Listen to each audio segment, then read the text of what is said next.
Hey, hey, hey. How's everybody doing? My name is Chris Burroughs. My co-host Tyrone Jackson is having a little bit of technical difficulty coming In the on, but he dark. will be on shortly. Oh, you can hear him. Oh man, But he'll be on shortly. We are happy to be here for another episode, actually the second official episode of Chop It Up Tuesdays. And we have a pretty interesting topic tonight that we are going to share with everybody, and we're also going to have some fun and talk about some different stuff that happened during the week, and just sort of chop it up with you all. So while he's figuring out what's going on with his Wi-Fi, it appears. I'll just go ahead and get everything started. Um, we This week has been interesting. There was a crazy storm on Monday, a Monday night. We had a gig over at Napoleon's for the Joe Granson Jam session, and it was super insane. Not a lot of people come out, but the people that did come out, we really want to thank you guys for coming out and hanging out with us and sitting in and all that good stuff, because it was not a pleasant evening. So, oh, there's my man. You good? it's always something, man. Technology. Yes, yes, I'm in. Technology. So I was just talking about the weather Monday night at as we were trying to get to Nepal. I actually got there kind of early, man, and I saw the skies was black as night. So I was like, let me go ahead and get in here. But then, of course, like a dummy, I forget my foot pedal. So I have to go out in the middle of the storm and grab my foot pedal. My shirt was completely drenched, man. It was crazy. But I know you Wow, fought traffic man, and it was all that kind of flooding. stuff It was to get flooding on the interstate and everything, man. But man. So dedication, bro, dedication. I yes, made it sir. there. Yes, sir. Yes, sir. So, but it was a fairly interesting night. Just glad for the people that did come out and hang out with us and all that kind of stuff. So, I'm fighting some allergies tonight, everybody. So hopefully my voice will cooperate. It's a little scratchy, but I'm gonna do my best to hang out with everybody tonight. So, uh, let's see. So, man, you know what this time of year brings. Um, It was that. I mean, it's fall, so wives, girlfriends, uh, daughters, pack your bags. It's football season, man. Ah, So you thought I was going somewhere else with that? I See, thought you were. I was about to say I they was going somewhere. can't wear white anymore after Labor Day. I mean, I didn't know, Yeah. So hey, Now there are women that do like football, and that yeah. that My that wife is a Falcons fanatic, and she does not do the typical girl stuff during the game. She is watching the she game. watches, right? So there's Yeah, there's definitely, I mean, and but she was an especially athlete though, so that's a different thing. okay, right, and especially in New Orleans, there's a large female. Oh, see, he got his hat on already. The See, championship hat too, by the way. so but there are women that definitely dig football. So I can't say all women, but there are a lot that don't, and this is a rough time of year. Football widows. I've scaled back though quite a bit, man. I'm a college fan. Uh, Shout out to Notre Dame Fighting Irish. Right, right, And right. but and I'll watch, the NFL. I don't watch as much. I mean, I still watch, but I'm not as invested as I used to be, I Right, guess you could right. say. So but other things, we had a great legend, Bob Barker, pass away this past week, man. The Man, Price is yeah. Right, man. How many of us grew up with The Price is Right? I mean, I can remember so many mornings. It came out, I think, around 10 o'clock, and Ba, ba, ba, watching da, da, 11. ba, Yes, ba, ba, the da, whole, da, just ba, the whole da, da, da, the da, ba, ba, ba, pageantry, da. Yeah, knowing the games, those. I right. mean, those were Spinning the exciting. wheel, Spinning the wheel. Those were exciting days, man. paying attention to prices in grocery stores just in Yes, case you get on the show. yes, yes. All those things. So that was a really great time. And he was a karate expert too. He was like a black belt in karate Oh, too, I didn't Bob know that. Barker. I Yeah, didn't know that. Okay, I yeah. didn't know that. One of my favorite. He was in one of the Adam Sandler movies. Adam said. What movie was Yeah. that? Which It one was, was that? right, Happy Gilmore was or Happy Billy Madison. Gilmore. Happy Yeah, Gilmore. yeah. And he punched The the he price is punched what right, B, he like that. I was punched like, oh, the man. Oh gosh! Shout out to Bob Barker, man. right, right, right. Um, He's the, a ladies' man. He had all those ladies in there, you know. yes, he did. Yes, he So did. yeah, Also, the Wayne Shorter documentary is out. I have not seen I it, want so to no see it. spoilers. I saw the I watched the trailer about 1 million times. But the great Wayne Shorter, excellent the saxophone legend, who is also responsible for the great jazz fusion band Weather Report, Mhm. along with his own exciting career, and just one of the czars of jazz music. Yeah, Um, what people don't know about Wayne too is if you hear very early Wayne, he sounds just like John Coltrane. yeah, man. So he's a Yeah, Coltrane clone, and then yeah, all of a sudden something happened and he broke out of it. Didn't you have yeah. an interesting quote from that documentary that I thought was I really, do. really I'm good? going to share that in a second. But Yeah, you know, he wrote so many memorable tunes that right, everybody loves to play, and was also, wrote a lot of stuff for Miles, wrote a lot of stuff for a lot of different people, man. right, right. Art Blakey and the Jazz Messengers. Oh yeah. Uh, so he's a straight legend. But one of the great, just in the trailer, the great Dominican pianist Danilo Perez, who was a part of Wayne's, I guess you could say, his current band with John Patitucci and Brian Blade. Hmm. Um, Danilo asked Wayne, he said, "Man, when are we going to rehearse? When are we going to rehearse?" And in true Wayne form, Wayne said, "There's no unknown in rehearsing. Mm, So when you're on that level, that makes a lot of sense. Like, you yeah, don't want to know what the music is going to do. You just want to play it and see where it goes." right. So shout out to Wayne if you can. I think that's on Prime, for those that are interested, Yeah. and that'll be a good look into the master, Wayne Shorter. Um, Another great show that's on real quick is Winning Time, the story of the LA Lakers, That in, second season, yeah, the in the second season, heyday right. Magic, the Magic and Bird, Rivalry. rivalry. It's really well done. If you like Boogie Nights, Yeah. you will love this show. So highly recommend that one. That's a great show, man. And then you mentioned something about I haven't been watching Hard Knocks, but um you mentioned that you've seen a couple of episodes of the Yeah, yeah. and Aaron Aaron Rodgers. Rodgers coming Hmm. over, and Hmm. shout out to Zach Wilson for when he lost his starting role. He could have been shipped off or requested a trade, but he Right. decided to learn from him. Right. So this is Right. so that's a interesting, because and I'm gonna go back and watch some of those episodes also. And Right. this is basically, it's kind of like they follow a football team through what they call training camp. For those that don't know Hmm. football, it's cool.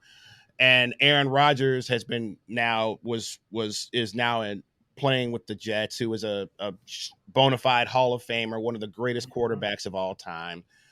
And there's a young guy who was trying to play. His name was Zach Wilson, who was just struggling. He came out of college. They threw him in the fire. It has not worked out well. And a big reason for that, man, is that he didn't have anybody to learn from. Hmm. He just, I mean, we live in a microwave society now, right? So it's just like, go do it.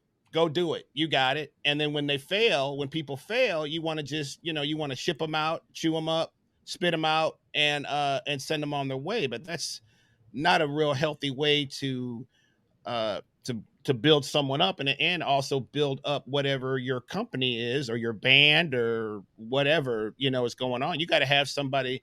These young people need to have someone to learn from, if they'll take the Well, the teaching, the if they'll level take is that role. different. I mean, this. How many people do we know? I'll give myself as an example. I was the best piano player in my high school, and when I was in 10th grade, I was. And all of a sudden, I got into NOCA, the New Orleans Center for Creative Arts, same place, Winton, Branford, Harry Connick Jr., Terrence Blanchard, Jason Marcellus, Kent Jordan, Marlon Jordan, all those greats went there. And I was the worst musician there. But I was the best at my high school. Got there, I was the Mhm, worst. And I was like, oh man, this little 12-year-old girl could play better than me. I was like, oh mhm, man. mhm, That's when you mhm. find out that there's different levels. And so, you could be good, but there's another level. And I think that could be a perfect segue into what we're going to talk about now. Yeah. So real briefly, because we're going to do another show kind of wrapped around that sort of master apprentice relationship. Dynamic, yeah, yeah. And we're gonna talk about it. I don't know if there's any Star Wars heads out there, but we're gonna kind of come from a lot of different angles about that, and Right. talk about the importance of that. But just going back a little bit to the Aaron Rodgers and the Zach Wilson. Zach Wilson is a young guy. Aaron Rodgers has been in the league for 15 years. Right. So just give the little clip that you saw. Just talk about that for just a second. Yeah. So, obviously in a preseason or in training camp, you don't want your star quarterback to get in there, get hurt, and mess up your season. So, but in his role right now, he's as an advisor. So Zach Wilson goes in, it's a third down play. He sees the defense, he reads the defense, but all of a sudden the safety comes over and breaks up his play. Sequence is over with. Um, he comes back to the bench with a still photo of the defense and the play, and he says, "Man, I don't know what happened. The safety wasn't supposed to be in that area because the defense called for him to be over there." Hands the picture over to Aaron Rodgers, and Aaron Rodgers says, "Oh, he followed your eyes." Mm. And in that moment, I was like, "Okay, Zach Wilson read the defense. He had a level of knowing. He had a level of understanding of the game, right? A high level because he knew what the defense was. But then that was that greatness factor that jumped in where Aaron Rodgers looked at the photo and said, the reason why he's in this place and not the place is because you didn't look him off. It's something you did. You followed him with your eyes, or you moved him to the play with your eyes. And just that little minute detail was the difference of him making a completion and not. And do you learn that on your own, or is it you pick up that nugget from that guy who was great, that was right there, that gave you that little nugget? We can all think about times in our lives where we had a little nugget of wisdom that changed everything up. And I remember you were telling me something about that, where what you heard about, a door being open. It was profound when I heard you say it. Mm-hmm. Mm-hmm. So not to turn this into a football show, but Aaron Rodgers is a master of his craft. Right. He's played in the league for 15 years. Yeah. He played in college for 4 years. Hmm. Um, He the sat number of behind. He sat behind one of the greatest quarterbacks too. Right. The number of games and snaps that he's played is infinite. I don't know how many, but it's He's it's seen it's, everything. it's a lot. He's seen everything. He was able to, just as Ty said, he was able to sit behind another Super Bowl winning quarterback who was Brett Favre. He was, so all this to say is that I would venture to say that Aaron Rodgers has put in his 10,000 hours, which is what we Yeah. kind of want to talk about tonight. Mhm. Is the topic of our show is, how do we know what's great? How do we know that anymore? How do we know what's great anymore? How do we know that? Because there's a lot of spotlight that's on people who have not put in 10,000 hours and nowhere close. But because of social media, most, I would say, probably most importantly, and there's nothing wrong with social media. I mean, we're on social media. We're using this uh we're using this platform. We all have Instagrams, we all have Facebook, we all have, whatever. It's a viable, It's a it's necessity. it's an especially as an artist, it's a necessity. Right. But the spotlight has changed from, now some guys that do have put in their 10,000 hours, they've sort of figured it out. They've been able to either have somebody do it for them, or they figured it out themselves, where you can go to their social media and it's pretty hidden. It's modern, it's current, they keep up with it, they communicate through it.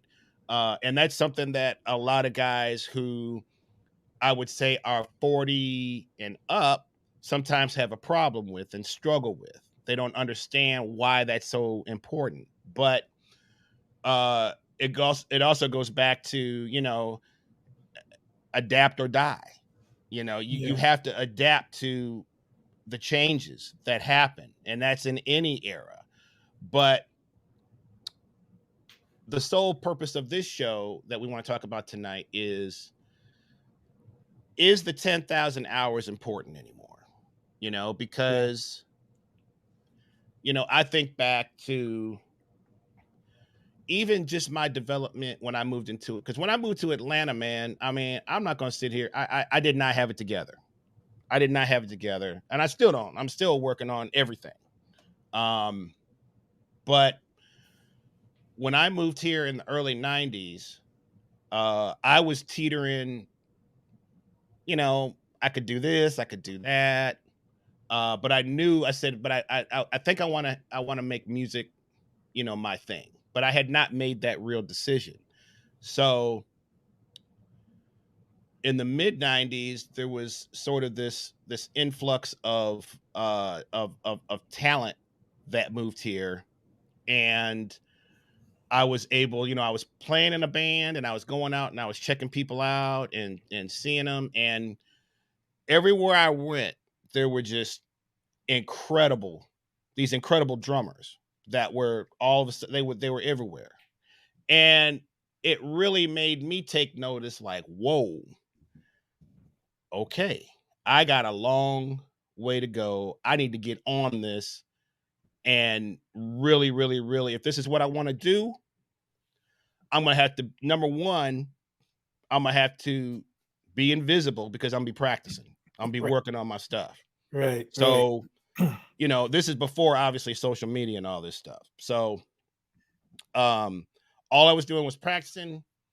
I was going out to see people play, but I was practicing, and then getting some gigs and getting, the gigs that I could get at the time. And all of those were development as well. But all that to say is that I was seeing people that were so far beyond myself. And I just had it inside me that, man, okay, you see this cat over here? I need to find out what he's doing. I need to find out what he did. I need to find out what he worked on. And I would chat guys up. What are you working on? What did you practice? How did you do such and such and such? Now, I don't see, personally speaking, this may happen to you. I don't know, other guys. I don't see that as much. I see, look at me. I see a 15-second, 30-second maybe uh lick on Facebook or Instagram or whatever, you know. But what I do see is these guys is they're sort of the ones that are becoming very popular, But I mean, as what about people. the substance though? You know, the Well, substance of let me things. finish this. Let me finish this. So Yeah. it doesn't matter, man, because people see things, people hear with their eyes now. Okay. If someone can do a little trick, or if someone can do something that's entertaining or something, it's just a flash, and they're getting they're getting the likes, they're getting uh the comments, they're getting all that stuff, which elevates them. And this is a whole nother thing that we'll talk about also at some point, is how social media really works. But what I want to still tie this back to is those people have not put in 10,000 hours of time. Now, they may be a great content creator, which I'm not like pushing to the side at all either, because content creation is a serious, it's a lot of hours. Trust me, I'm learning that as we're working on this thing here. It's yeah, but it's But not hours in music though. But go ahead. no, but the No. skill Yeah. of what's being shown is a But prop. It's a but prop. but you're also, I mean, you're talking about social media, and that's one facet, but can't you also talk about live band situations or Okay, live so yeah, but because let's so you well. see that though, right? I mean, you're saying greatness, but greatness doesn't have to be just by or and I don't want to give away these terms yet until we define them, but less than great being just on the web, because you can see less than great and people say, "Oh, they sound great." And you're looking at the same group that they're looking at and saying, "That's not great. They haven't put 10,000 hours in." Right. So to the title, how do we know what's great anymore? A great person would know what was great, but the palate of the general consumption of the general population, maybe that's changed. The palate of everybody to say this is good, and that's changed. I remember my grandmother saying that a loaf of bread, a pre-sliced loaf of bread, does not taste as good as homemade bread. Okay. And so the general population might not even know what homemade bread tastes like. So their Right. palate is not accustomed to knowing what a fresh egg is like, or an organic fresh egg, Hmm. or homemade bread or biscuits that my grandmother used to make. So I'm gonna go to Dunkin' Donuts and get a sausage and egg and cheese biscuit and think that's gourmet food. What's the difference between that if they don't know the Well, difference no, in but palate? but the correlation between what you just talked about is fast food, microwaved, social media. It's the same thing. Right. But It, is it it's the food? I mean, it's it's still the called exact same food, right? thing. It's consumption, it's food. It's consumption, but we're at a point where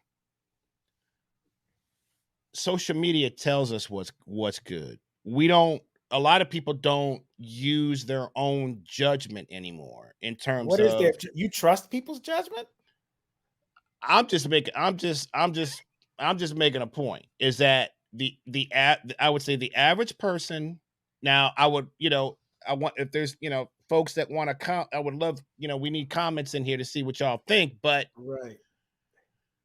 most of the time what I see is that people are judging what's good based on social media, So, for instance, as a musician, to get an endorsement with a drum company, or a guitar company, or whatever, right?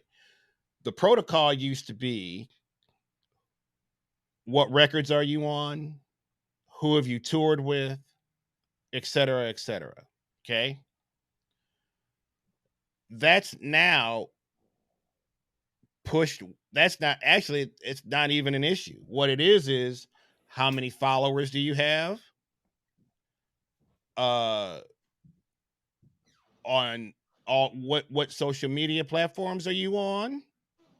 Um so companies are basing who they're signing off of who has the most followers, who's getting the most attention on social media. Now, there's some great, don't get me wrong, some great musicians that can really play, that do well on social media. But for the most part, man, I could tell you stories of guys who have been put on gigs based on their social media, and it has been a disaster because they can't play music. It doesn't, you know what I'm saying? It's anybody can work on, when I'm saying anybody, you have to have some skills, but anybody can work on a pattern and develop a pattern on anything if you sit there long enough, because it's muscle memory. That's all it is. It has nothing to do with having a conversation with another musician. So if you have, you train your muscle memory to, and the more you do that, of course the better it's going to get. And you're just doing clip after clip after clip after clip. People are scrolling so fast, and that's all they're looking at is boom, boom, boom, boom, these snippets. I get stuff sent to me all the time that's like, it's not stuff I would ever really watch, or it's stuff that maybe I have already kind of seen and went over it, because as a in terms of what I like and what I want to see and what I want to hear, I'm not really interested in watching someone who's just playing patterns all day long. But to the average person, that's a form of entertainment. So it's entertaining. You're feeding that, whatever that part of the brain, it's like that fast food thing. It's oh, it tastes so good. But the thing is, the more you eat that, the more that you're going to become sick of it.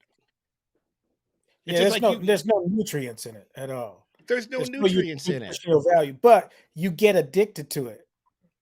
Like if you ever stay off that stuff for a while and try to eat, you like, oh, this is really salty. Now I see how much salt is in it. Or sugar or Or whatever sh- it is. but my point as far as a musician is concerned is it are the aspirations to be great, because even outside of social media, right? Even Mhm. outside social media, if I go to a concert or I go to a club and listen to a group nowadays, I don't hear the greatness in there having gigs, whatever. No. But is greatness enough? Like drummers, how important is a groove nowadays? Like, do they even know? I had a student a while back. It was a guitar player, had never played in a band before. Mhm. And we were talking about groove, and I'm trying to have him find his place in the music. And I said, "Well, when you played with a band growing up, what'd you do?" It's like, "Well, I never played with a band growing up." Right. You play electric guitar and you've never played in a band. I mean, electric guitar is not a solo instrument, right? Well, I mean, it depends, right? Well, I mean, Not no, inherently it's it's not not. made for, no, no, no. And so when you see a person playing guitar and going to college and they have never played with anybody Well, else, that's what's weird about, it's like you have a college level guy right? who's a music major that's never played in a band before. Right. I mean, And you're in a combo, which already automatically denotes that you are supposed to be playing with people. But I digress, because how do you learn how to play pocket and what people think is pocket or grooving and stuff like all that? right. So When that's you go to a okay. So show, but what I right, mean, when you go to a show and you hear people around, it's like, oh, that's grooving. You're like, right. Okay. what are you Yeah. listening to? This is my point. Right. So that leads us right, man. What are you listening to? You don't know Right. unless you've had experience of, unless music is there are very, very, very passionate music listeners. You Yes. know, my wife is one. Right. She can't play an instrument, but she loves music and she Right. knows what's good and she knows what's not. But Right. that all comes from the time that she was little, listening to records, all the way up to people introducing her to this band and being introducing her to jazz and introducing her at the same time she's introduced to jazz, she's introduced to Fleetwood Mac and Right. going, "Oh, I like that too. Oh, I like this." So because I think about my family, I have four sisters. Okay. Mhm. My father wasn't really a musician, but he had great respect for the arts and especially music. So we all had to learn a musical instrument, regardless of what you weren't, if you're going to stick with it or not. Everybody had to learn how to play a musical instrument. That was just something that he wanted everyone to experience. So when I was younger, I can remember all the records that everybody was listening to. From my oldest sister, who is my greatest teacher in terms of music, and introduced me to everything from Parliament to Led Zeppelin to Jeff Beck to uh Sly, everything. Rock, funk, jazz, country, it didn't matter. Willie Nelson, it didn't matter. If it was good, it was good. Now, that again is you're training your ears to listen, which is comes back to what you were just saying about people are not trained to listen they're not listening to what's going, they just hear stuff. And I know Well, people sometimes flip that term. They hear it or they listen, whatever, however you want to say it. But that's where you get, oh, he's great. Oh, he's good. Well, what makes him good? What makes him awesome? We come up with all of these freaking adjectives for people. And it's like all of these words are just thrown around. Awesome, genius. Uh oh, it was great. Oh, I mean, was it really? but Is see, you said something about your dynamic growing up. Essentially, you were educated. You didn't even know that you were educated in right. what was good. And that helps me in my definition of the palate, right? The palate of the regular consuming public is not sensitive enough to be, or not educated enough to know what is good and what is great. And so the people now, what they think is great is maybe not great. Okay, so what's the definition of greatness? Greatness is the quality of being great, distinguished, or eminent. Mm. Okay, say that one more time. The quality of being great, distinguished, that means like set apart or set up on a higher level, or Mm-hmm. eminent, right? Eminent. Okay. Yeah, yeah. So let's just talk. Let's quickly go into, in our opinion, some of, let's break it down to, let's just use a broad term, an entertainer. Uh let's talk about some of the great entertainers that we've had. All right, Now, just off the top. So now before Sammy you go, Davis. before you go there, before you Okay, go all right, there, okay. we're talking about entertainers of of a situation that they're great at being an entertainer, or we're talking about an entertainer as far as they might not be skilled, but they know how to work a crowd. So which one are No, no, we no, talking no. I'm talking about someone that has skill about? in Okay, what they're great. doing. All right, now go on, go from there. Okay, so Sammy Davis Jr., Yeah, who could sing, dance, play play drums, drums, tap dance, tap dance, shoot drums. He could do the spinning gun thing. He tell a taught. joke, Yeah, tell a tell a joke. joke. You think Okay. gun? That's what he Michael was. Jackson, Yeah, Okay. Sing, dance, all of that. Know how to read the crowd, everything. Okay. Frank Sinatra, Yep. Elvis. Elvis, say what you will. Right. He's But an great icon. entertainer. Great Yeah, entertainer. right. Incredible. One of the Definitely put greatest time in. of Definitely all put time. time in. Yeah. Prince, Prince, definitely. uh, Madonna. Mm-hmm. So these are people that definitely put their 10,000 hours in to be great. And I they could say also Bruno had, Mars. I'll say Bruno Mars and Beyonce. I'll put them in there. okay. Yeah. So, They put time in. They but put the greatest sacrifice thing in. about guys like MJ and Prince or Madonna, Elvis, and not, they also had competition. That's what makes you great.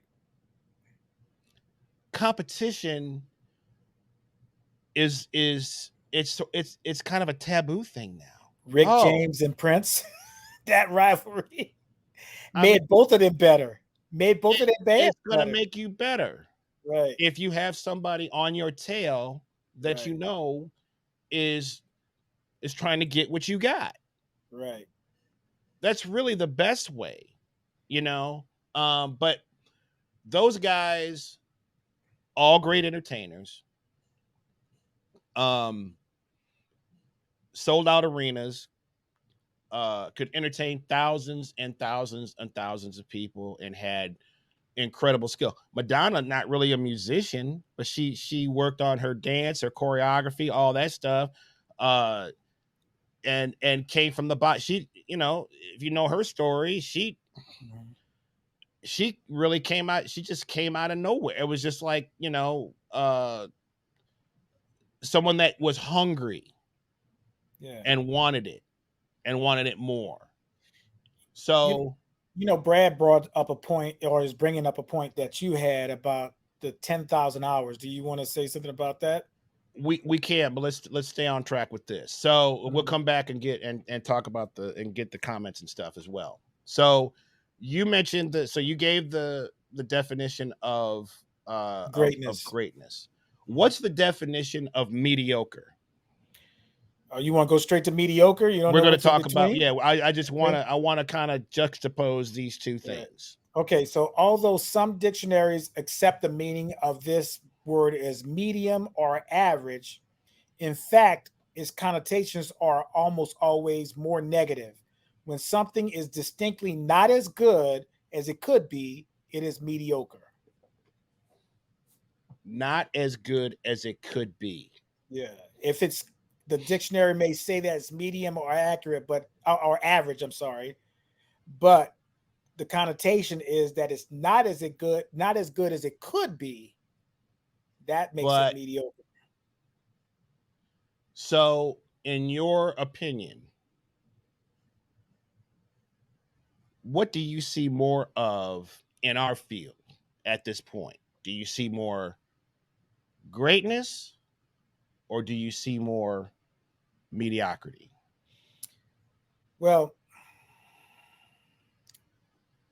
if you think about things in terms of like a bell curve, right? You're going to have greatness at this side of, well, let me go this way, side of the bell curve, which is the top end, will few people there, and sad people are going to be on the other side of the bell, and to, then to you have break this it curve. down. You have this curve at the top where all the average people are, right? So mediocrity is somewhere in between this side of average and shortcomings or bad, right? So to if I remember my quantitative statistical methods course, when you have a curve that is skewered from one side to the other side, it's either positively skewered or negatively skewered. I'm saying all that to say that if we have more mediocrity than average and greatness, then your curve is going to be leaning to the wrong side. I said all that to say I think mediocrity is acceptable, not just in music, but in culture today. So, but how did we get there? And how is this so readily accepted, especially in the music industry and in the local music industry I, because yeah, I think it's like you said when you said people hear with their eyes, right? mhm, And I think that culturally today, that what's shiny looks good, and it makes you think about: would you want to drink a glass of water out of a glass that's, let's say, the glass is clean on the outside, but the water is dirty the inside, the substance is not there? Or would you rather eat out of a dirty glass with clean, crystal clean water in the inside of it? That's the two sides of the fence. But I guess the real question is, why can't we have a glass that's clean on the outside and clean water in the inside?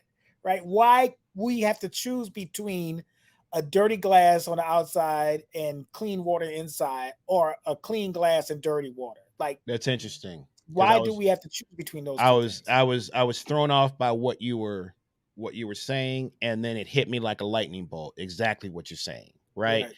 Is you're sort of picking the lesser of two evils, right? Exactly.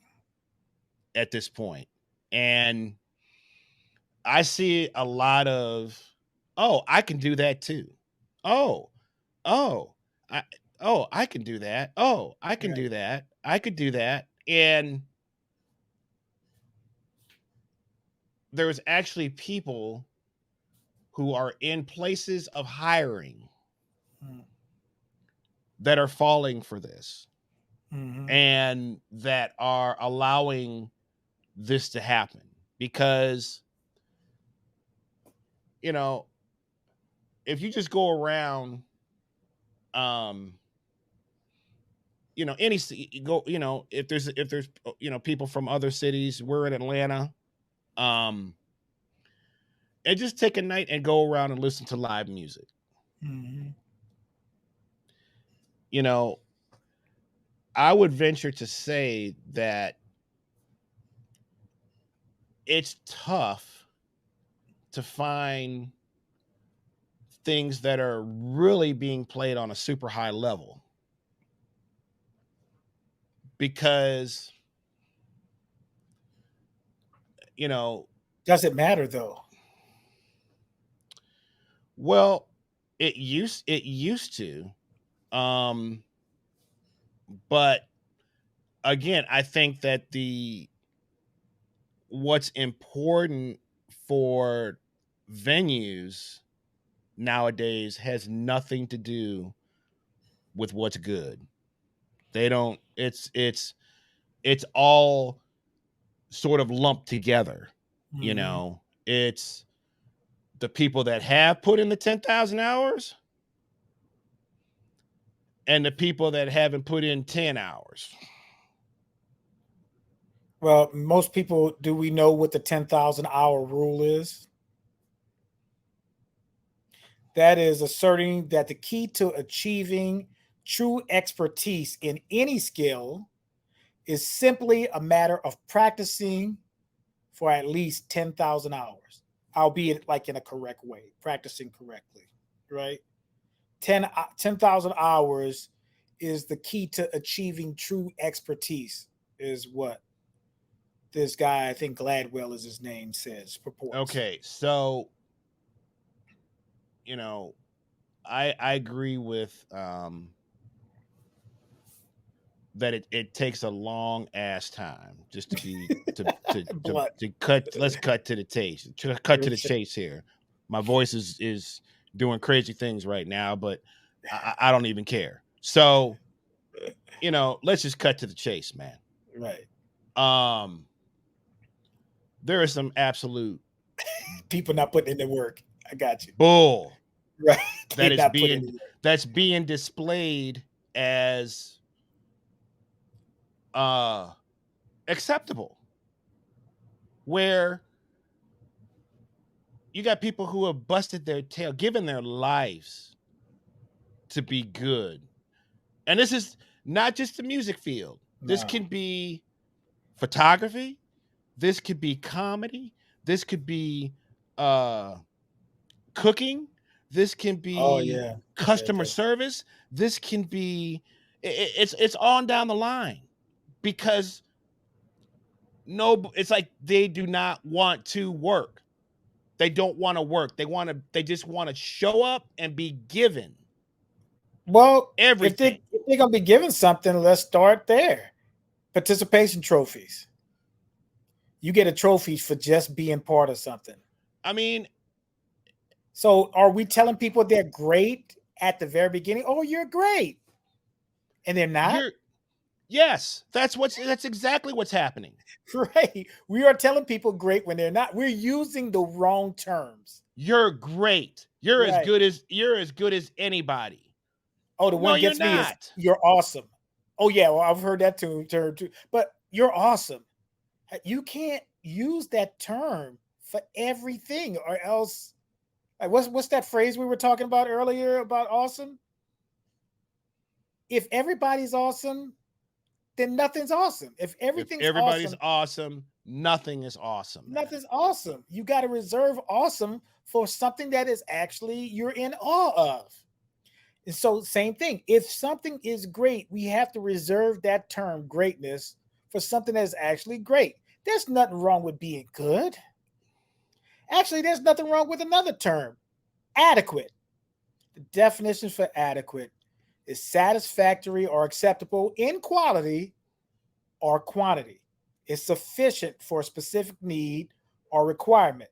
Adequate time, an adequate amount of money, good enough. That's fine to be adequate, but we can't call something that's adequate and say it's great. Right. We have to start using the correct terms.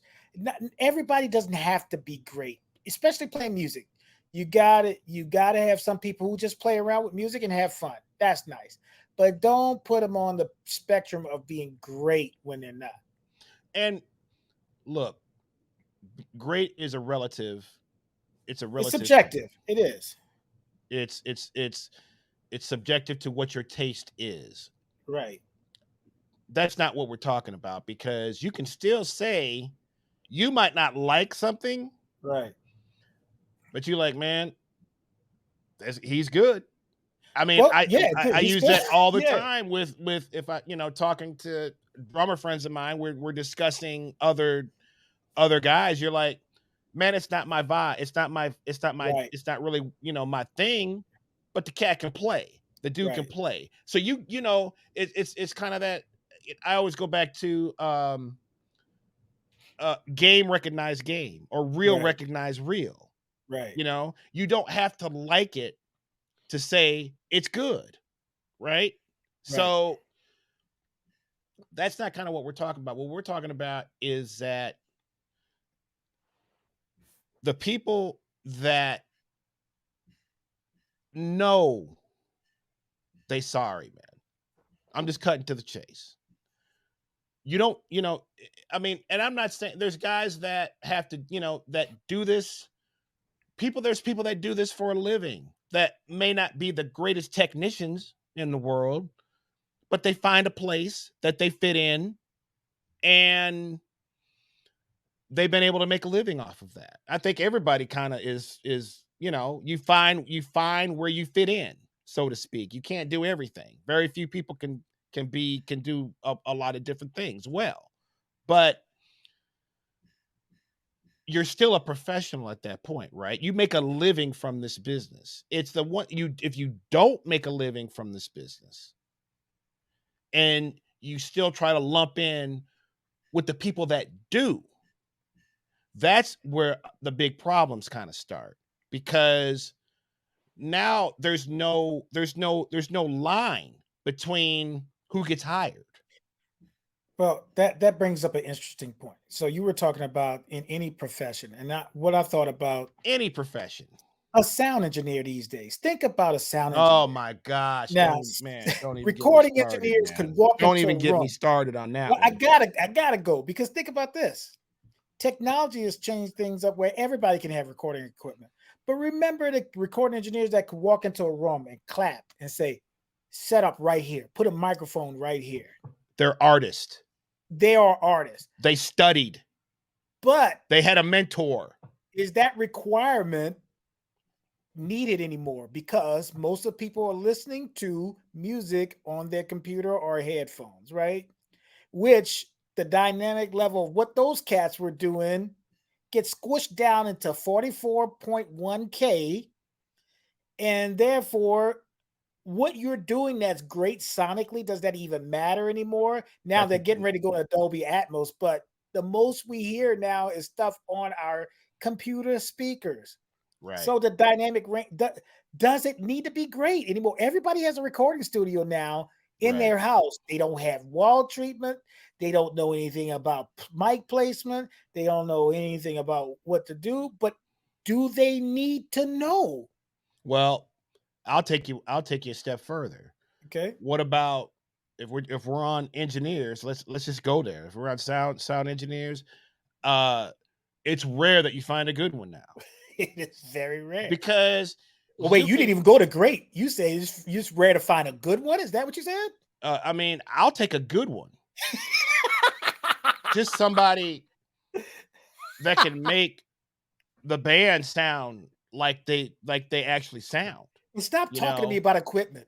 Stop saying I got 12 SS2s and I'm gonna if you can't do anything with it, it doesn't matter. but You have but SS2s, blah blah but the blah. bigger thing, don't you think, man, is you can go to school for anything now. Yes. Oh, oh, I can go to school. Oh, okay. Well, if you have a degree, then you're gonna. I mean, is that it? Doesn't really matter, you know, if you really know what you're doing or if you don't know what you're doing, because you have the piece of paper that says, "Oh, I'm a certified whatever."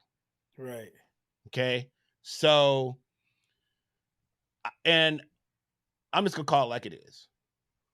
Most sound engineers are frustrated musicians that couldn't get a gig. I don't care, man. I'm going there. That can't get a gig, couldn't get a gig, can't play, and they find their way into, oh, I can do sound. Oh, you know, and it gives them a sense of power because now, because they really do, man, they have the power over Oh, the do band. they? Yes. They could Yes. make you. I mean, so many situations that we could bring up The that good we've ones are experienced obsessed. together. The That good we've ones are experienced together. obsessed with making the sound right. The regular ones, they got equipment that they bought and they put in their trailer and they say, boom, I'm a sound man. And I got to tell you, hey, do you have a compressor on my channel? Because I like to play with dynamics, and you All have me right. squished. So again, it gets back to what?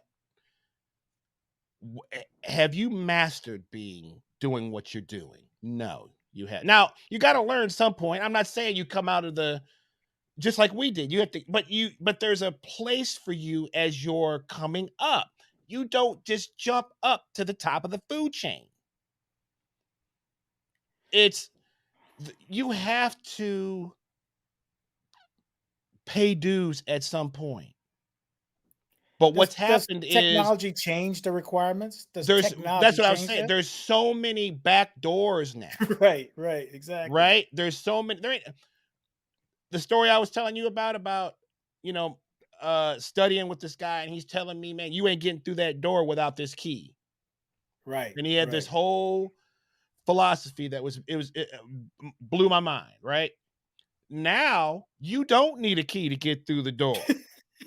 You don't You can go slide right around the underneath it, man. back, find the hole in the foundation, crawl underneath. Right. You don't know where you are. You find your, oh, okay. You just walking around aimlessly like this, and all of a sudden you see a little bit of light. Oh, oh, yeah, this is what I was looking. Oh, I'm here. Oh, hey, everybody, how y'all do? Oh, yeah, I'm here. That's Right, what's going on. right. Is people finding holes to crawl through and crawl in and get into whatever they want to get into. And then someone who has busted their butt to do what they do gets pushed to the side because this person comes in and says, "Look, I got 10,000 followers." Oh man, They well, that must be means you're. great. Yeah, you must be great, man. Oh, you okay? We're gonna sign you up. I had a student. They recorded a master class that me and a couple other people played at, and they posted it on YouTube. Now they didn't get our permission, but they posted it, right. Happens Then all the time. then they posted their video, and you know what they had the nerve to say to me? Our video had more views than yours. You know what I said to him? But is your video better than ours? Is your music better than our music? Are you equating you had more views than us to your little dilapidated plan? Your little plan was better than ours because you had Listen, more views? it comes down to doing the freaking work, okay? And if you want to be great at something, even if you want to be good, you have to put in the work. So there's a little story. This happened what, a couple years ago. There was a dude. So let's preface this. So um, I'm assuming a lot of people know who Robert Glasper is, Right. and Robert Glasper is a great jazz pianist who has now sort of crossed over into doing more kind of R&B uh groove type stuff. But the cat an accomplished jazz musician, right? And he's just found his own thing. Nothing wrong with that. So he does a lot of work with vocalists, and he's big on getting on a lot of these playlists that all the kids are into and stuff. So there was a story that he posted. uh it's got to be maybe a couple years old, but it's Mhm. still pretty relevant. Where he had people sending him messages, or as we should say, it was sliding into his DMs, Right. right? Asking for charts to his songs that they wanted to play on their gigs. Now, he did not pull any punches in what he said. And he was like, "Are you all crazy?" What about digging into the music to figure it out? His what he said was his idols were Chick Corea, Herbie Hancock. If he wanted to play a Herbie Hancock song, do you think he called up Herbie and said, "Hey man, you got a chart on that?" Or if he wanted to play a Chick Corea, I mean, that even sounds crazy. If he wants to play a Chick Corea song, "Hey Chick, man, you got a chart on Spain? Um, I want to play it at my gig tonight." It's like, If no. It's just like but you just got to sit there and imagine, figure it out. but just And imagine if you come up to Chick Corea and ask if you have a chart I on mean, it could be Spain. anybody. It doesn't have Yeah, to be but I mean, Chick, but right. but let's just think about that for a second. If I was Chick Corea, if I were to be Chick Corea and somebody said, "Can I get a chart?" The first thing we're ask, what part are you having problems with? Well, I didn't really learn the song. Eh, I just want you to write the chart. I want you to do the work for me. I want you to do the work for me. That's the part I would like. I'll be glad to help you out. What problem? Where are you having problems at in the song? Oh, well, I never tried to learn the song. why? Why am I giving you the key, like you said, and you haven't put anything to it? The So, first level of marketing is you got to get somebody to pay for it, even $1, and then they will cherish it. But if you give it to them for free, they won't cherish it. which is what's happened to music, but that's another Right. story. Okay. So Robert Glasper goes off, and then some of the I don't know what you I was going to say a word, but I'm not. I don't know if there's Default influencers of okay, this we could say a social media influencer, influencer. Yeah. influencer. I'm an influencer, social media influ. What do you do for? I'm an influencer. I'm a influence. Well, what do you influence? Well, I try and close, and you know, people follow me.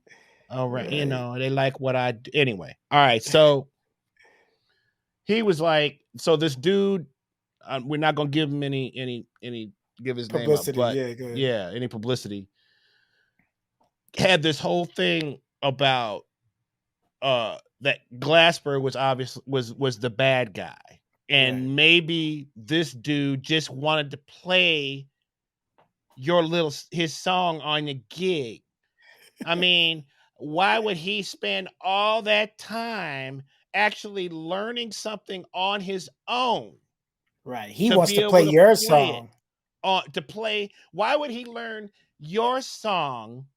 He takes the time. That's like 2-3 hours, man. Like, no, ain't nobody got time to be learning no song by listening to it when you could just give up the chart. Right. Well, first of all, you can't put everything on a chart for some people.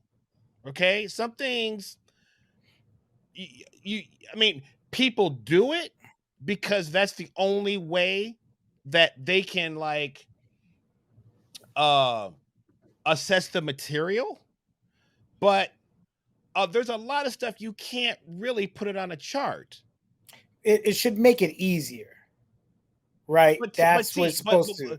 but what I'm saying is, right? I mean, you're saying like, yeah, But you if don't it's ask a mechanic, hey man, can you show me how to change the alternator? Why would he show you how to do that? He's a mechanic.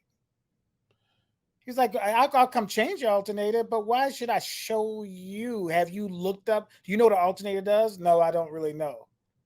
But I just want you to come and show me how to do it step by step.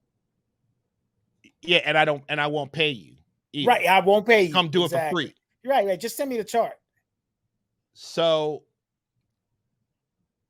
you know, just to kind of talk about that story just a little bit more is the value of trying to learn what somebody else did is that you're going to stumble on your own your own interpretations of certain things, and then that becomes sort of how you develop your own vocabulary. If I listen to a song, and let's say I used to transcribe a lot of stuff. Like I would hear groove or hear, and I would try to and I would transcribe or write it down or whatever, and then try to practice it. Now, some of that I might not get spot on, but I'm gonna get an idea of what I think I heard.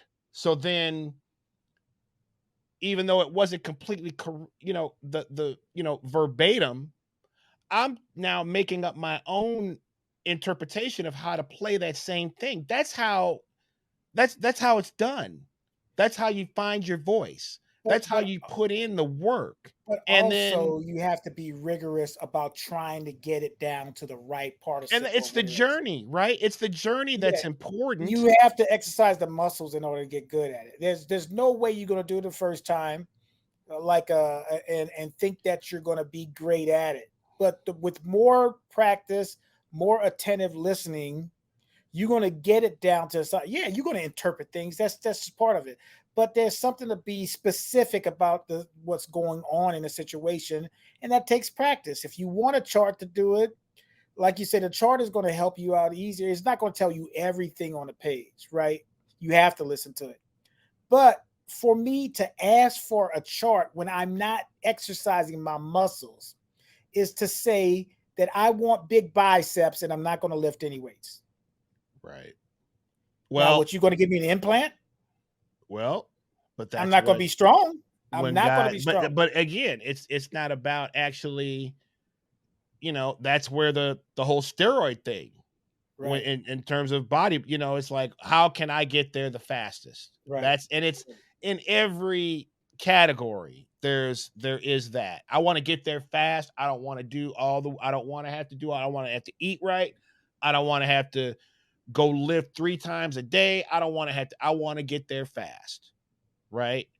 And, but then again, what does that do for the overall product? It brings it down. You're bringing the level down because you haven't contributed anything to it. All you've done is basically is copied without your own interpretation of what's happening. So that's another great point, man, is you sitting there listening and having to listen to a song and figure it out for yourself. You told me earlier, that's training. That's educating That's what it is. yourself on something. When people just hire someone based on how many followers they have and they've only listened to 30 seconds, you really don't know what these people sound like. You don't know anything about, can they do a show? There was a story, I forget which comedian was talking about this. I think I've told you this story, but there was it was like a two, or I think it was like a 3-person, maybe a 2-person bill, but pretty famous comedian was doing a tour, doing a show, and the club owners wanted this social media comedian to open up the show. Person had, I'm talking about like probably, I mean, a lot, like over like 100,000, 200,000. I don't know how many it was, but it was a Followers, lot of right? followers.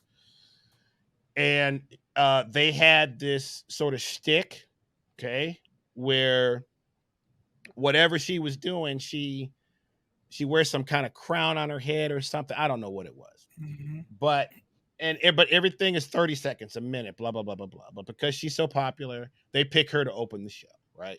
She's got like 25 minutes as an opener to fill up, right?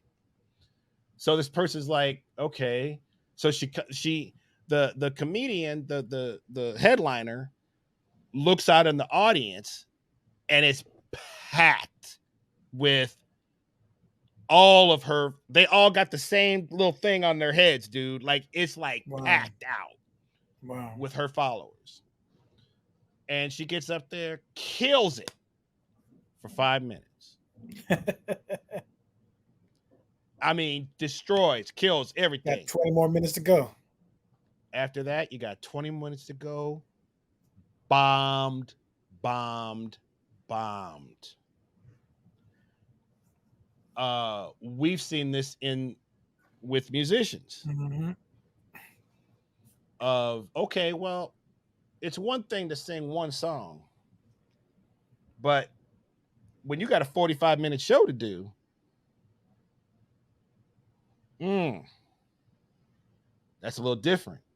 But you on a festival, you Oh, get it, you're getting these slots based on what? Singing for 30 seconds, singing one song at a you don't session, even know how to go singing, from song to song. You don't know how to playing. build a set list. You don't know how to read the Man, crowd. there's You a don't know lot how I to could do none of say. that. A lot I could say. But and then people wonder why people don't want to either pay for stuff anymore, or I've had people to me ask, it's like, man, what's going on with the with the festival, or what's going on with this, with the concert, man? I went in, it's just not that good anymore. These are people that love music, that their lives revolve around some sort of, either as a listener or they're a DJ or whatever have you. And they're the ones that they're not coming, they're not coming out anymore. They're not coming out for this mess, you Is know. it is it is it the country that we're I mean, is it the dumbing down, the lowering of standards? Because I went to a Chick-fil-A, right? It was subpar. If Chick-fil-A is not good or great, man, this world is, I don't know what's coming to this world, bro. But again, because I couldn't get a people, good chicken sandwich. They're they can't consistently get good. they can't get good help, man. It's hard for these companies. But this is Chick-fil-A. This is the like They you trying to get whoever they can get in there to make whatever they can make. And you they got, can't fire them. They can't fire them dude, because they need them, right? They need the bodies. exactly. So, How is it going to uh be great though? I mean, I go to Sam's Club one day. You know what's coming now. Give me that. Give us that. I go to Sam's Club one day. I spend, dude, 230 Easy. something. easily. Stock up on all, whatever, laundry, everything, man. Toilet paper, paper towel, everything, right? Uh, Bought some stuff probably didn't even need, some peanut butter pretzels or some whatever, but you're there, Right, right. you know. So they got the little snack bar. I'm like, man, go over and get me a slice, I did all this shopping, man. Now I'm hungry. something to drink. So I go over and there's maybe like 3 pieces of whatever it was, cheese or whatever it was. And Pizza.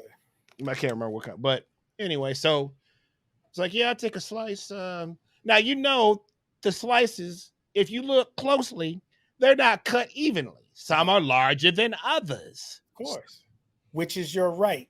Which is, I mean, so girl, I'm like, yeah, I'll take a slice of pizza and a drink. So she goes to get, and I go, no. I said, can I get the other one, please, right there? You know what I get? I know we not gonna do this today.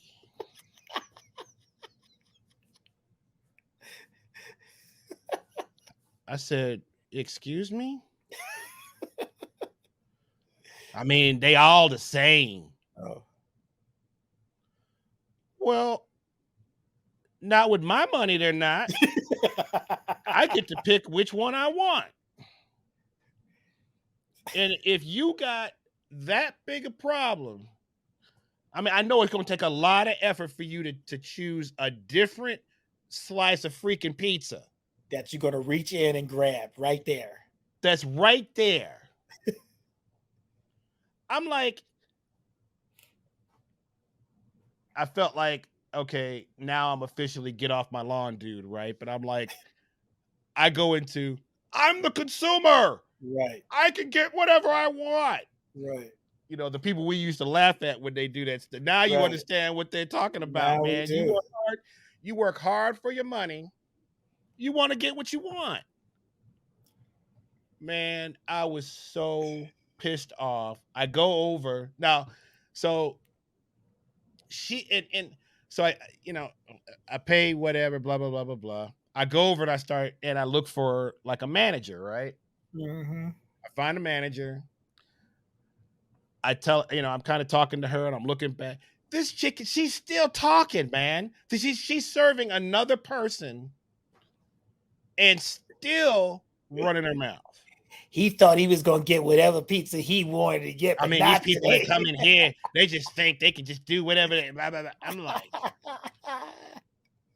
so those kinds of experiences, man, it's like it makes it, but that sort of is what we're dealing with in a lot of what we do. Yeah. Is, everybody gets a participation trophy. Everybody's good. Everybody's great. So if I'm one of these people, so why would I honor the 10th? Why would I go and practice? What's the point? What's the point of practicing? What's the point of working hard at what you're doing? Why should I do that in today's times if the level has been brought down so low? Yeah, if 100 hours can get you the same recognition, why do I need to do 10,000? Same recognition. Yeah. Same recognition. So if you guys have any comments, I know we've just been ranting. We had to deal with this one because we've been just going through and let's say there's nothing wrong with being what you are, enjoying music. You don't have to be the greatest musician since sliced bread to play music. We just don't want you to use the moniker of these things are great and these are awesome. If you're going to call yourself a musician or a specialty or person, we're not talking about the people who are just playing for their own fun, doing it for fun. I cook for fun. I don't cook for other people. I cook for me, what have you. I would take it more seriously if I had to cook for people, or if I called myself a chef, right? I cook because I like cooking some certain things here and there, but I would never call myself a chef because I have not put in the time to become a chef, and I wouldn't want to do that. But we have some people who call themselves musicians who are not musicians. Now, you could be a musician and have fun, whatever. You could be a novice cook or a home cook, whatever. But don't go try to face Bobby Flay. You know what I'm saying? Don't you can't get on beat Bobby Flay because you think that you're great. Mm-hmm. There's a level to different things. And when you start calling yourself at a certain level, you are going to get called out when you get on one of these gigs with people who can play. You're going to find out real quick. We had at the jam session, first two songs was blazing. First two songs were blazing. And I said to myself, oh, well, I got to play. There was not a lot of people in that audience could play those two songs. I will go so far to say there were a lot of musicians there, but not musicians that could play on that level. And what's interesting about that is that myself, yourself, and Joe, we were all beating ourselves up because of Right. how bad we thought we sounded. And that comes from holding yourself accountable to whatever the standard is of how you know you should sound or how you know you should play. Yeah. And maybe to the average person, they are not going to be able to necessarily tell the difference. But as an individual, you have to be able to monitor that. And you have to know, like, man, oh my God, this is just a rough night. I But cannot get your out. I want consistent to get out. self, your consistent self is better than most people. We know that there are levels to what you concede as your playing ability. But Chris, I played with you last night. I mean, the level that you wanted to hit and the level that you're consistently at any given night is still going to be a high level, right? Are you going to have higher levels? Yeah, we all will. But the consistent nature of who you are is is at a high level. Case in point, we got. And here's a question for you: as a musician, should we play tunes that are flex tunes to show this is what we can do? What do you think about that to show that there is a level of greatness? Should I mean, I feel like the more accomplished that you become, the less you have to prove, you know. Um we were talking a little bit about this at about some of the church music, right? Is right, um our shout out to our worship leader Sam um over at Riverdale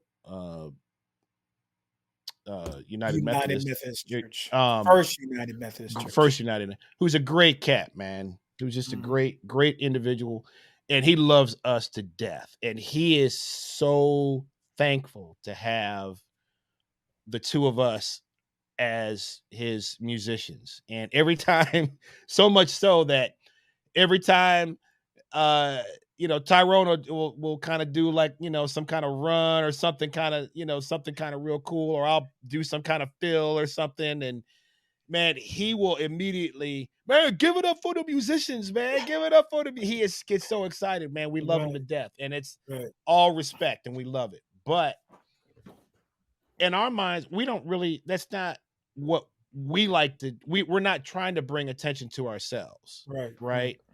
The way that we've been raised is that you play for the music first.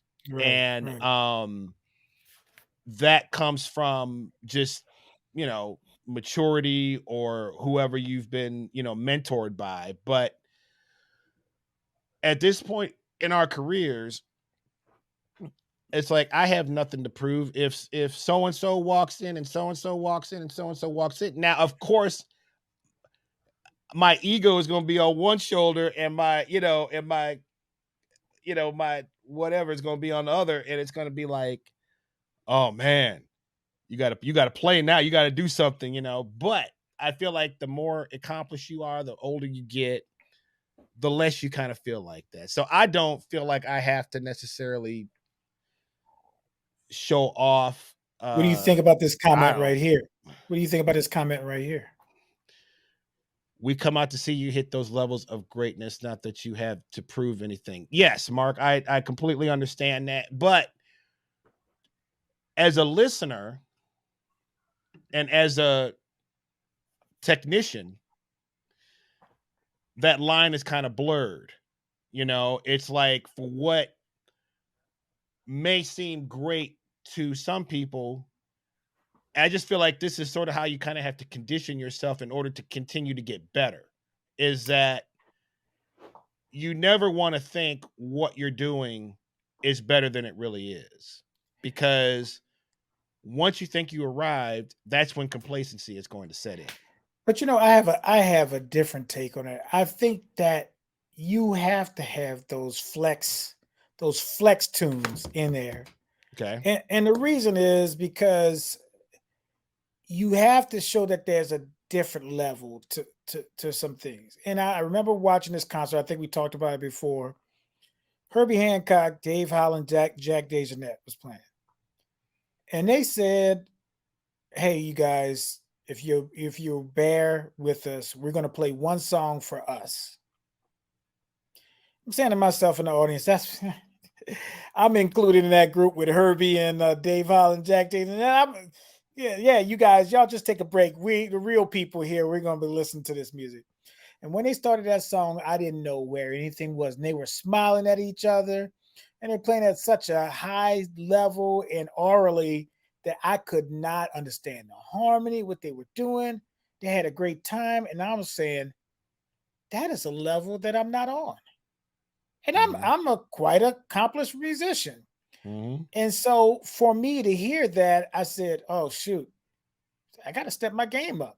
Mm-hmm. If we never get an opportunity to hear, like we talk about football and sports and stuff like that, Michael Jordan and the Bulls team could win against a lot of teams, but we needed the greatness of Michael Jordan in certain situations for them to win that game, and we got to see that greatness sometimes. But some of these, we had a good drum corps at our band, and in New Orleans, we went to McDonald 35. Shout out to McDonald 35. We had a good snare drum line, right?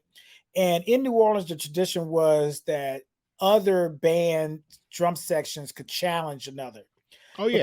the Sure. rule, and I don't know if it was like that in Chicago or whatever, Mm-hmm. but the rule is you started from the bottom. Your fifth man goes against our fifth man. If that Right. fifth man beats your fifth man, then the fifth man goes against your Yeah. four, Right. right? Our number two guy was so good, the number one guy never got challenged.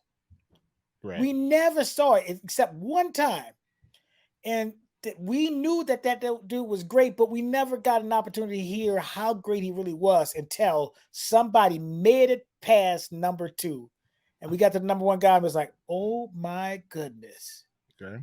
this cat is way better than I ever thought so before." Before. But if you never get past that level, you don't know what it is. You accept that this is what the highest standard is. I think sometimes as musicians, we have to show, and I'm not saying it's a difference between if you're doing that to get applause and stuff like that. But I think sometimes you have to show this is a higher level. Well, I'll challenge you on that a little bit Okay. because of as another musician, you understand the levels of greatness.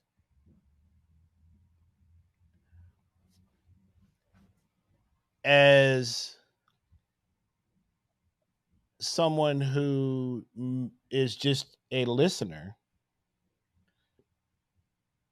man, I know we've torn the roof off of certain places with, I mean, really played stuff that if there's musicians there, they're like, man, wow, you guys are straight killing tonight. Right. To a lot of the other people, I think it goes shoo,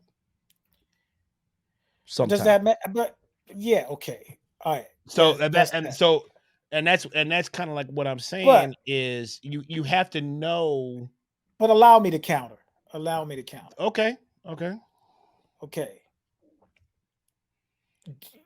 If you're playing for the crowd, yes. Okay, maybe it won't matter. It'll go over their head. That doesn't mean you should stop doing it. Like if I'm mhm. a chef and I'm cooking, I'm not going to dummy down my food But that's not what just I'm because saying though. I no, I'm, I'm I, I'm just saying at some point as a chef, I'm going to because a chef's job is not only to give the customer what they want at a high level, it's also to educate the palate as well. but why? I guess my question is why not do that all the time? Why not do what all the time? The greatness factor? Right. You don't need to do it all the time. But if I see a musician, I'll give you a case in point. Let's say two bands are performing, our band is second. And I go and the first band is absolutely killing. I would turn to you as like, bro, they are blazing. We Okay. got to roll. You know, we got But it's yeah, but gonna my spur me, it's gonna make me play better just to hear that those cats are playing. Cause like I they're mean, playing at a high level. it's going to inspire you. Yeah, of course. But that's not to say that what you was already going to play wasn't going to be great. But that's true too. But at the same time, I could say, hey fellas, let's hit them with something. Why can't I That, say that? Why that's can't I true. say, Nothing hey wrong with man, that. let's burn it up right now? But my I guess what I'm saying is that I feel like we're already wired to bring our best, no matter if there's one person in the audience or there's 20,000 people in the audience. Now this is man, I've seen you play at a super high level and ain't nobody there. Oh yeah. I've seen that with my own eyes. Because especially if the right band is there, we're going to inspire each other because I've seen things take off like, uh-oh, he going there. So I got to, you know what I mean? So it's Right, like right, right. it wakes you up a little bit. I'm not saying Yeah. that because it's hard to be on all the time. I don't think But it will your seems like some muscles ever get ready? I mean, like, let's say if you're on that level of competition all the time, you're going to get stronger at doing that. But shouldn't you flex every now and then? Shouldn't yeah. you go to the gym and say, guess what? I could bench press 300 pounds. I mean, just my personal opinion, I'm wired differently than that because Yeah. I want I know where you're coming from, and you're wired like that. But you know what that comes from? Them two brothers that you grew up with. That's true. That's I'm gonna true. Yeah. tell the truth, Yeah, that's true. and your dad, that God bless his soul, Right. could go shoot the lights out Right. at any given time. Right. Uh, and turn it on at will. Right. I mean, your dad used to sandbag, bruh. Yeah, We would all be the time. playing, Right. we'd be playing pool, and he would just be like, and I'm like, man, don't play me today, dude. I know what you can do. Right. Right. Right. But Right. until some money got on the table, Oh, it's a he different. wasn't turning it up. And then No. it's like, oh my gosh, this Right. is like Willie Mosconi or something. Right. Right. Right. So, but the competition Yeah, of you're your right. I brothers mean, it's just it's in me. I can't. is There's nothing I can do about it. I get it. Yeah. Yeah. And knowing your family as well as I do, and knowing your Right. brothers as well as I do, and seeing y'all interact, Right. I know where that comes from. I know exactly Right. where that comes from. So I mean I'm super competitive too, but Right. Right. it's just it's in it's in a different way. And I think that's healthy, Right. that's a Right. healthy Right. thing. So Right. uh so Brad Thomas says inspiration powers greatness. I like that. The more inspiration you have, the better and more the greatness you exude. I like that. I think that inspiration is super important. I think that's one of the things that's it's kind of lacking for a lot of people. In whatever field that they're in is inspiration because I don't know, I can't speak for a doctor or a lawyer or whatever, but it's like everybody seems to be chasing somebody else. Everybody seems to be chasing what somebody else has. Oh, this cat has whatever. It's got the car, keeping up with the Joneses. I guess that's Right. always been a thing. But it's even more um accelerated now because everybody's kind of like got their own look at me with Right. social media, and people look, most of the time when you see the person, oh, I got this jet, I got this, they're lying. That's just, I'm just Mhm. telling y'all, they're lying. It's a prop. It's a prop, you know, and it's because most people that have that stuff don't talk about it, Look, you man, let me know? tell you, I'm, I don't want to say I'm humble because that would defeat the purpose of saying that I'm humble if I say I'm humble. But I remember just but when you put Brad's post up there, I remember that Brad said he wanted to take piano lessons, right? To get better. And I shout out to Brad, he always does that. He wants to get better at things. Right. So I said, Brad, I don't know, man. My schedule's kind of busy. He said, well, what if I get a group of other people who are interested in piano? You could teach a group class. We'll pay for this, whatever. I said, you know what, Brad, if you organize that, I'll come do it. So we'd meet at the church. Brad was always prepared practicing, but one by one, when things started getting hard, people would fall off. And Right. Brad was angry one day. Brad was like, do y'all know what this man is doing for y'all? Do you know what level you have right here? And you're Mhm. not taking advantage of this? Mhm.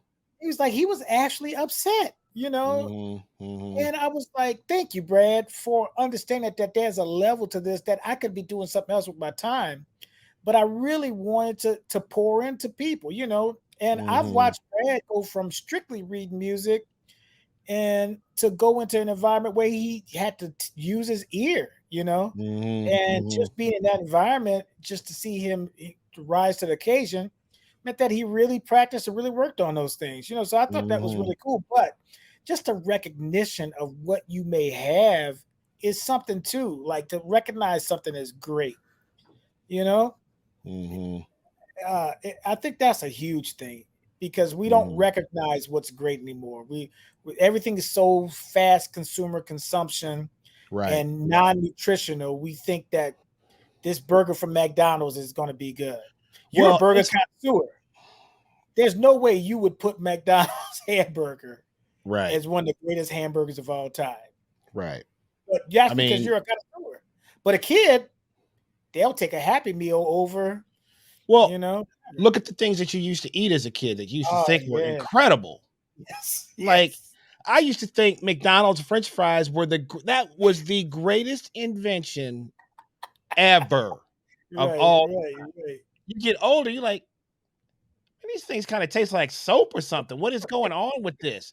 But Right, it's but they know how to cater to the younger because that's where they're right, gonna make the money. I mean, I right, know right. older people that still, that eat McDonald's or whatever, but it's kind of the same thing. But I want to go back to the inspiration thing, man, it is tricky and it's a challenge to be inspired to want to do great things anymore because it doesn't seem like the payoff is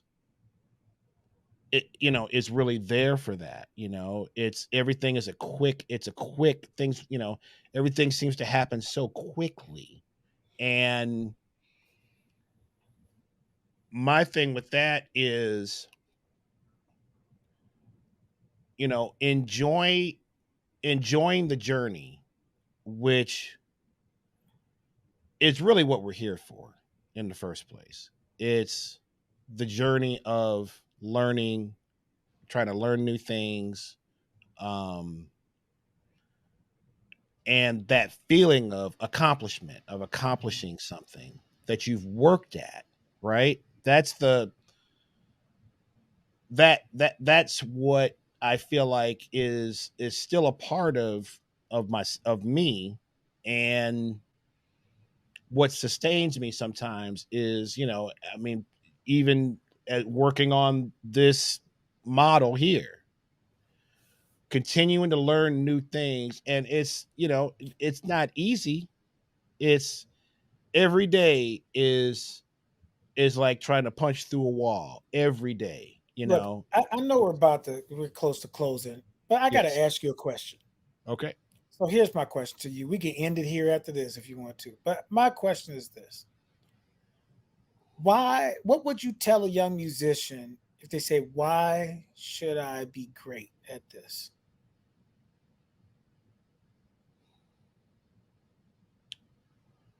Well, the first thing I would say is, if that's in your heart,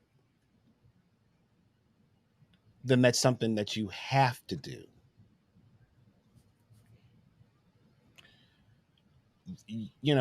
We didn't get into this because we thought we were going to make a living at it. At least I I didn't don't know. I know. thought I would. I had my rose I tinted remember that, glasses on. man, the first time I got money to play me, I was like, what is this? You get money for this? That's how Yeah, naive exactly. I was Right, at right, the right. time. It never really equated to that. It was just about like, this is what I'm here to kind of do, and this is what Bro, I for this is me, what it I was the love. opposite. I worked in a moving company with my brothers in New Orleans.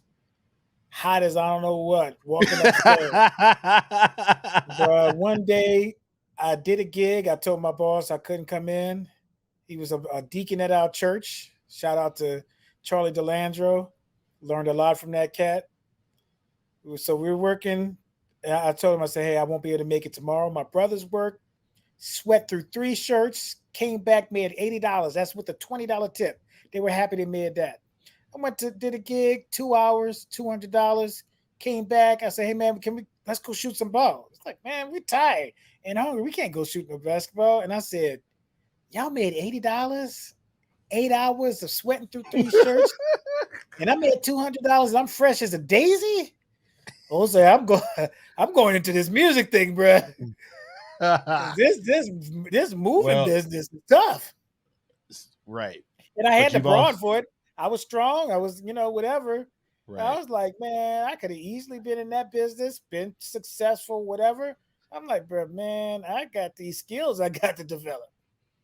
That's what I said. right. So yeah, it was kind of a come to Jesus moment for you at that Sure, at that yeah, time. that was the one. Man. They call me the gig master now. That's what they say, bro. Yeah. You always got a gig. I said, bro, y'all can't just pop up at my house thinking you're gonna spend time with me, bro. You got to schedule, put something on the schedule. Right, Last right, time they came in town, I only had one gig, and that was too much for them. I was like, bro, come on, man. right. This is what I do.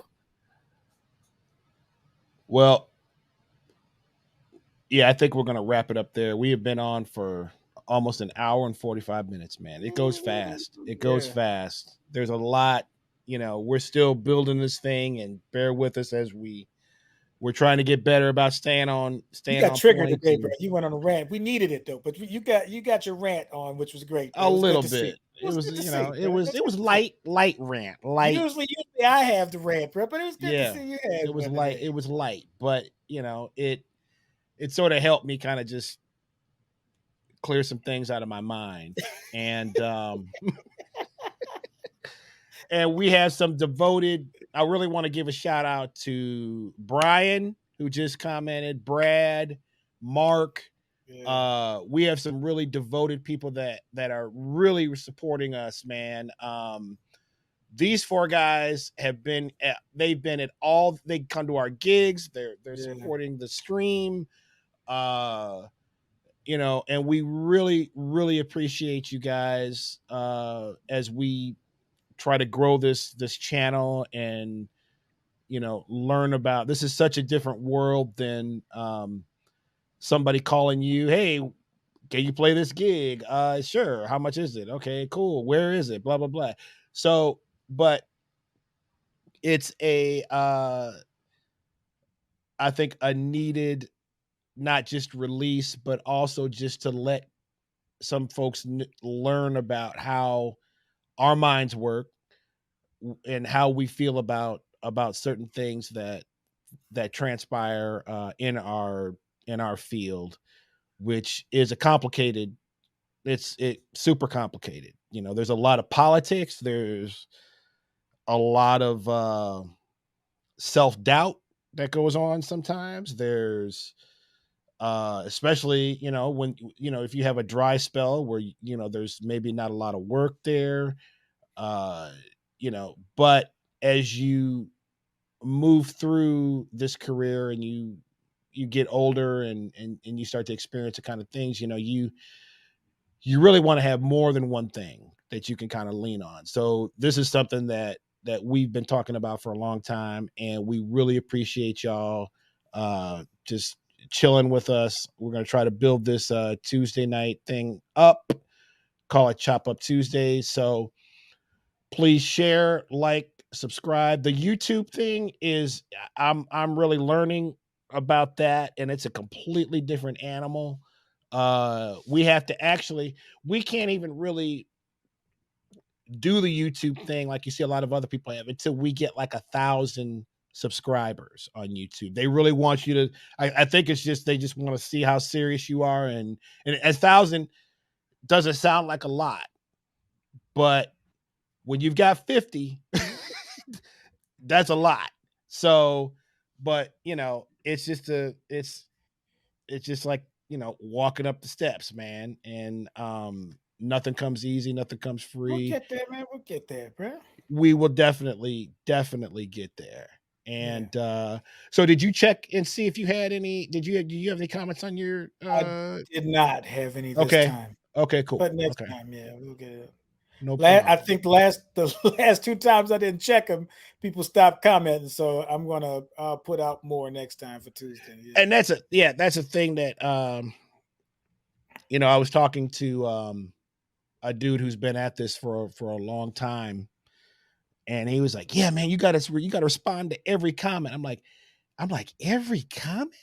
He's Mhm. like, "Man, you've got to interact with people. People are they're choosing what to watch, who they want to watch, and interact." So we're learning that. I'm a little late on, but I did go and respond to all the YouTube questions and comments, and then as stuff comes up on Facebook, and we will get to those as well. So anything else you want to add, my man? Well, you want to talk about your upcoming show that we're going to have at the Balzer Theater, which is going to be cool. Sure. Curated by myself. Yeah, we can talk about that. Just real quick, just give me a little taste. We don't have it up on social media, but we want to whet the appetite a little bit. Yeah, so we've got a show that is coming up on October 15th, is it? 15th. Um let's see here. I want to see if I can bring up the flyer. Let me see here. We're going Yeah. to be at the Balzer Theater. Hmm. I'm trying to figure It's this going to be out here. 7 o'clock on Lucky Street. Balzer Theater, which is formerly known as Theatrical Outfit, is on Yes. adjacent to the Rialto Theater. If you know where that is. Yes, and I think let me see if I can figure See, this you can out put here. the flyer up there, bruh. Let's Let's see if see you got what that technology there, bruh. let's see what we got here. Oh, oh, look at that. So let's see. Can you make it bigger there, bruh? Uh let's see if I can go full screen on you. Ah, Oh, look at this. I'm getting okay. ah. Can I get a like? Can I Go, get a Chris. heart? Go, Chris. Go, Chris. Look at Yes. that. That's beautimous. So 84 Lucky Street, Atlanta, yes. Georgia, 1015. That's correct. Yes. At So this 7 will p.m. yeah. yeah, this will take place in October. So we're just trying to get the ball rolling on promotion. It's gonna be a straight Um, 75-minute concert and an education at the same time. so the show is going to be based around jazz music that has been sampled in hip hop. And so we're going to talk a lot about some of the history about that and then present uh, songs, jazz tunes, we call them tunes, where hip hop artists such as Eric B and Rakim, we're old school. So Yes. I Yeah. Lil Jeezy and all this kind of, they don't even, they don't, I guess they don't really do this. Oh my God. So, Brian but there gave was you a a, thumbs up and a heart, by the way. Brian gave you a okay, thumbs cool. up and a heart for Thank you, you, man. Brian. So there was a time when hip hop artists were all about records, all about jazz, all about funk, all about rock, whatever, and they were using a lot of cool samples. So the show will be based around that. It will be 75 minutes. There will be some, like I said, it's a little bit of education, whole lot of playing, and the band is going to be absolutely killing. My man right here, my co-host Tyrone Jackson will be.